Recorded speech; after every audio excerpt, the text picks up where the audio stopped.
ধরনের ব্যাপারে অনেক সাক্ষী হই বা দেখছি। তো নাবালিকা যে ব্যাপারটা আপনি বললেন, তা আমি তো বলবো সেটা শুধু আমাদের রাজ্যে দুটো অভিশাপ একদম প্যারালালি চলছে, সেটা হলো চাইল্ড ম্যারেজ এবং ড্রাগস এডিকশন। তো এখন যে সমস্ত ঘটনা নাবালিকা মেয়েদের সাথে হচ্ছে বা সমাজের বিভিন্ন ধরনের অপ্রীতিকর ঘটনা হচ্ছে, সেটা চুরি হতে পারে, ডাকাতি হতে পারে, দর্শন হতে পারে, তো সেইটার পেছনে কোথাও না কোথাও ড্রাগসের বিষয়টা জড়িয়ে আছে আমি বলবো।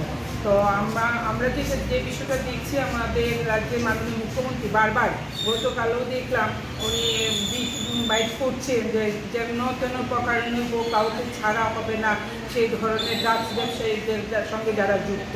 তা আমরা যদি ওই অভিশাপ থেকে রাজ্যটাকে মুক্ত করতে পারি, তাহলে মনে হয় নাবালিকা মেয়ের ব্যাপারটা যেটা আপনি বললেন সেটাও আমরা মুক্ত হতে পারবো। আর একটা বিষয়ে আমরা অলরেডি মহিলা কমিশন, আপনারা জানেন আমরা কিন্তু 18-র উপরে যারা আছে, 18 ঊর্ধ্বের যে সমস্ত নারী শক্তিরা আছে তাদেরকে নিয়ে কাজ করি, কিন্তু বর্তমান রাজ্যের অবস্থার কথা চিন্তা করে আমরা কিন্তু বাল্য বিবাহ নিয়েও কাজ করছি এবং বিভিন্ন জায়গায় অ্যাওয়ারনেস প্রোগ্রাম করছি, বিভিন্ন স্কুলে বিভিন্ন ব্লকে কিন্তু অলরেডি আগামীকালও আমার অ্যাওয়ারনেস প্রোগ্রাম রয়েছে সুনামুড়াতে। তো বিভিন্ন জায়গায় আমরা একদম শিশু কমিশনের সঙ্গে পাল্লা দিয়ে কিন্তু আমরা সেই নাবালিকা বিবাহ এবং ড্রাগস এডিকশন নিয়ে যুব সমাজকে সচেতন করার জন্য আমরা কাজ করে চলছি। তা আমার মনে হচ্ছে যে আমাদের রাজ্যে সমস্ত শুভবুদ্ধি সম্পন্ন মানুষের যদি